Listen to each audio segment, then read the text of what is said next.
booktube, it's Kim at Middle of the Book March, and this is my bookish week for Sunday, September 10th. Yes, I did. I got it right. So let's see, it's been a hot week here in New England, here in New Hampshire, and it's cooled down quite a bit right now, thank goodness. What else has been going on? My real life has been fairly uneventful. I had a good reading week, but it was okay. Good, okay. Yeah, whatever. So let's talk about that. Let's talk about the bookish part. So I finished 2 books last week, and September is Shorty September, which I really love. And I will put the links to Sean and Bert's channel, Past Story Time, and Heather from Soggy Expat Book Nerd. They are all the hosts of Shorty September. And I really like this event because it's just reading short books. But one thing I've noticed about myself is I really do like taking the opportunity to read short books, because finishing a short novel or even nonfiction can be really satisfying because it doesn't take very long, but you get to read a number of books that in a short amount of pages tell a complete story, or the good ones do. However, what I find in myself is I start turning it into a race to see how many short books I can read. And I'm going to adjust this just a little bit. There we go. And that's not the point of Shorty September. I want to have fun just reading short books for the sake of them being good books. And I don't want to run myself ragged trying to see a book a day, read a book a day, see how many you can read in a month. It's fun when I look back and say, hey, I read a lot more books, but I don't want that to be my motivation. And I've caught myself doing it already because I finished 2 books last week, and I thought to myself, you could have read way more short books than 2, then I realized, but I read 2 books. That's very good. And I was really happy with my reading experiences. So let's talk about this. Okay, let's just talk about the books. I read History of Violence by Edouard Louis. He is a French author, and this is translated from French by Lauren Stein. This one is a shorty. It is, let's see, how many pages is History of Violence? It is 213. This is a novelization of Louis' actual real-life experience. And I buddy read this with Judy Brown, and I think we both agreed on how we felt about this book. This is, like I said, a novelization of his experience being raped and almost murdered on Christmas Eve. And this was set in 2012. He is a young gay man living in Paris, and he is at 2 friends' homes at Christmas Eve. They're having a Christmas Eve gathering, exchanging gifts. These are his best friends.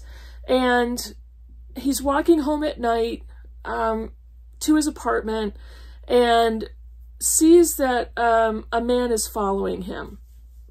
And at first he was trying to keep a low profile, just get home, get inside his apartment, but this man approached him and started talking to him out on the street. And he had books with him because he was given books for Christmas by his friends. And so he was just determined to not really talk to this man. He just wanted to get home and go to bed, and that was it. But he started to kind of, you know, look at this man, and he was physically attracted to him, and was kind of starting to get into a conversation. And within a very short amount of time, probably within half an hour, he made the decision to bring this man to his apartment and spend the evening with him and have sex with him.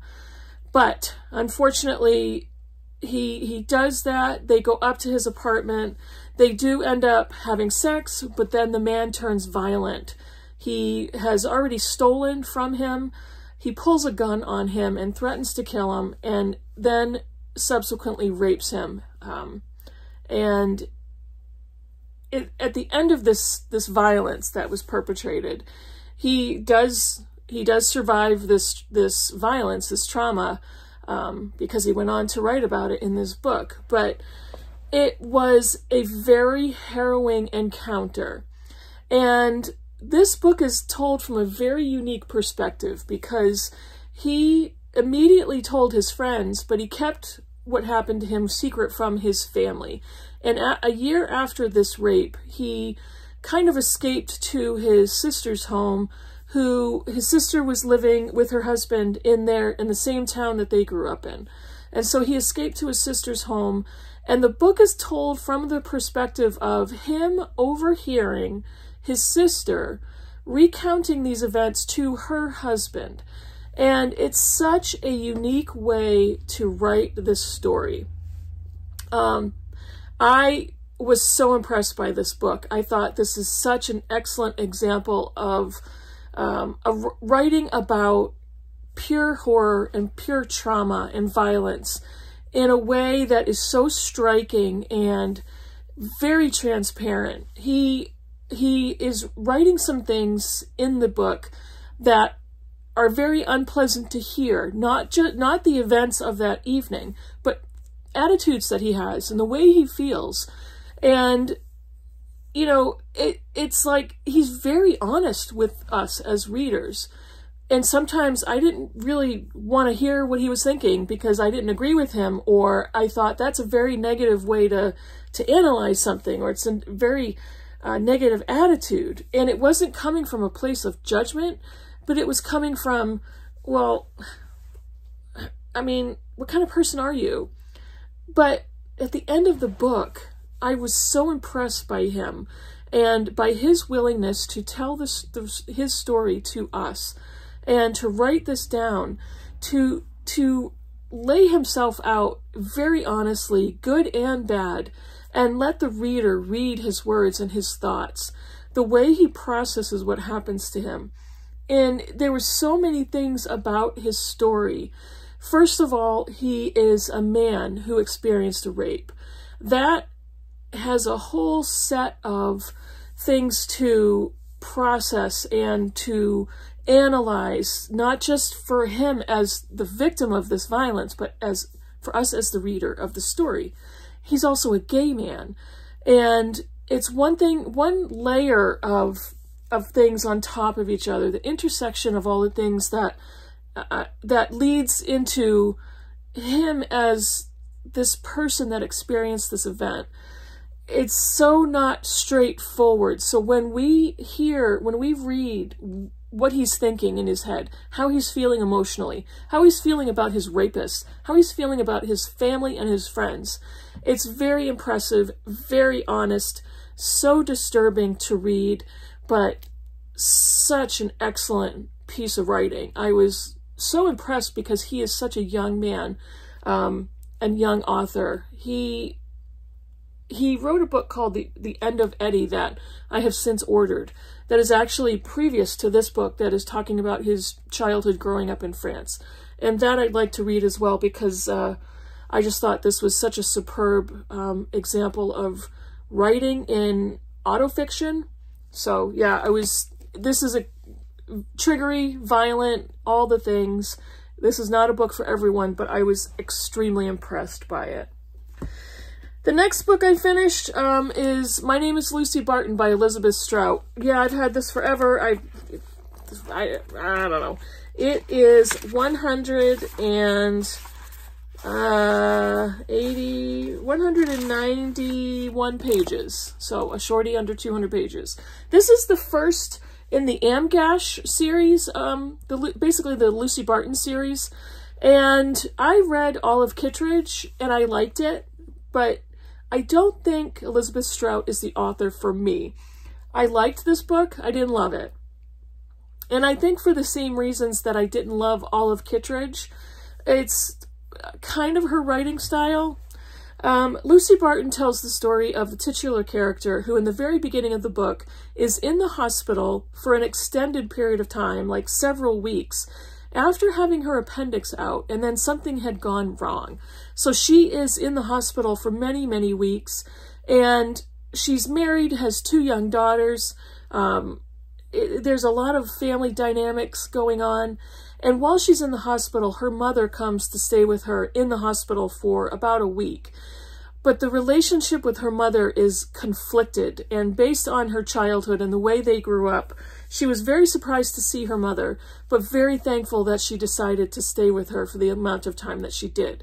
So this book is kind of made up of vignettes of backstory and flashbacks, and her thoughts about her mother in the present tense, her looking back to her marriage with her husband and her family.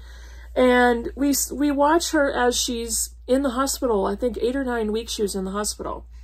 So I think part of the reason why Elizabeth Strout and I don't get along is there's nothing horrible about her writing. It's just I don't like the way the format. It's almost as if each chapter is something different. There's sections in the chapters, very short chapters, very short sections. I think I wanted a more linear, cohesive story, and Olive Kitteridge was similar. It almost reads like a short story collection of people from the same town, and Olive Kitteridge is beloved, and I can see why, but Strout's writing is just not for me. I just don't get along very well with it. I mean, this book was fine, and I know people have really loved this book as well. I liked the character. I liked her backstory that she gave us small glimpses into, and I think that backstory gets developed in some of the further novels. But yeah, it was okay, and I was glad I finally read it. You know, Elizabeth Strout and I probably will not meet again, and that's okay. So yeah, those are the 2 books that I finished last week. What am I currently reading? I am reading another Shorty book, The Cat Who Saved Books by Sosuke Matsukawa. And this is translated from Japanese by Louise Heel Kawai. And this is the story of a teenage boy, I think he's about 17 years old, who lives with his grandfather who owns a bookstore. And at the very beginning of the book, his grandfather has just died. So he's trying to figure out what is he going to do. And there's a distant aunt that's supposed to take him in, and he's trying to figure out what's going to happen to his grandfather's bookstore. I haven't gotten to the part with the cat yet because I just started the book, but I will be finishing this for Shorty September. And I am making my way through The Covenant of Water by Abraham Verghese. I am probably, I think I have about 30% left of this book to read by September 22nd for my book group.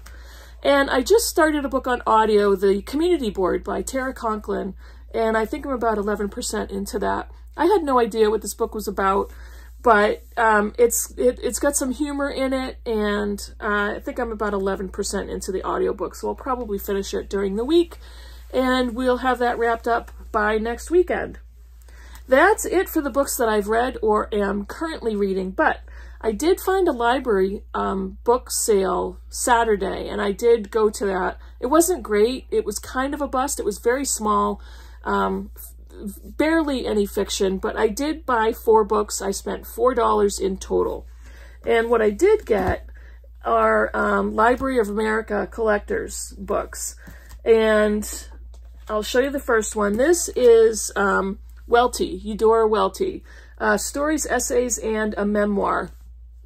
And I love these. I collect Library of America books, and these are kind of the old style, the black cover with the stripe and the author's name in big font, but they are from the library circulation. They've got the Mylar cover on them, ribbon bookmark. So I was really happy to find this one.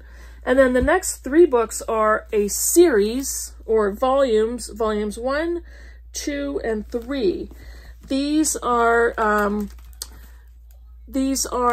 collections of plays by Eugene O'Neill. The first one is 1913 to 1920, Volume 1. Volume 2, 1920 to 1931. And Volume 3 is 1932 to 1943. Now, if you look, this 3 volumes of collected plays. That's a lot of literature. So I was able to find all 3 volumes, and I picked all of those up to add to my Library of America collection, and really interested in reading all of these books. Part plays and short stories are great to read for Shorty September because they're super short by nature. By their nature, they're very short. But we'll see if I dig in, if I dip into them. Yeah, really looking forward to those. And I love these Library of America books. Great books to collect. So that is it for me for the bookish conversation. I'm going to try to concentrate most on enjoying my reading in Shorty September and not worrying about how many books I'm reading in Shorty September. So we'll see how that goes. I'm going to enjoy my short books. I am going to enjoy any other books I choose to pick up, and I'm going to enjoy my reading week. I hope you do too. Write me some comments down below about whatever you think about the books I showed you or talked about, and I will see you in the next video. Bye, everybody.